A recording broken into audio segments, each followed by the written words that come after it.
Sakit saya adalah kanser usus tahap 2. So mula-mula saya kena gastrik, lepas tu tapi saya tak pastilah yang saya ni kanser. Bila saya semakin teruk gastrik saya pun pergi jumpa doktor di Kuching. Lepas tu sampai di Kuching sana saya mendapati keputusan operation saya pada bulan 9 2024.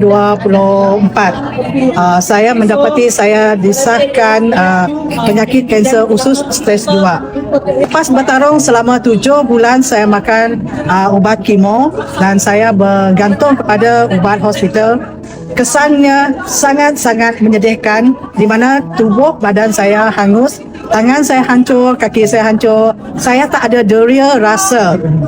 Saya kehilangan deria rasa. Saya cuma ada rasa masin. Itu saja yang dapat saya rasakan setiap makanan yang saya makan. Bila saya berjumpa dengan seruto iaitu daripada mak saya, dia menggalakkan saya makan seruto, dia membagi semangat saya untuk terus bangkit.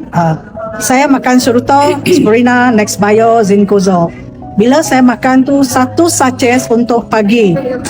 Saya makan satu sachet pagi tu pukul 6, baru saya mendapat rasa dan baru saya tahu kesan dia seruto kepada saya. Dah mendapat kembali dari rasa saya. Bila saya mendapat keyakinan daripada produk BE ini, daripada 8 cc kepada 7 cc kemo saya. Dari 13.3 kepada 0.0 bulan 7 dengan bulan 8 sel kanser saya pun hilang.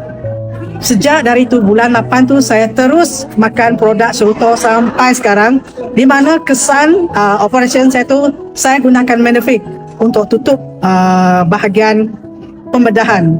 InsyaAllah sekarang saya sembuh macam biasa. Jadi bagi saya pesakit kanser ni jangan putus asa dan mesti ada keyakinan diri sendiri dan mesti guna produk ni dengan konsisten pemakanan setiap hari. Sila like, share dan komenkan video ni dan jangan lupa savekan video ni. Sila follow dengan CY.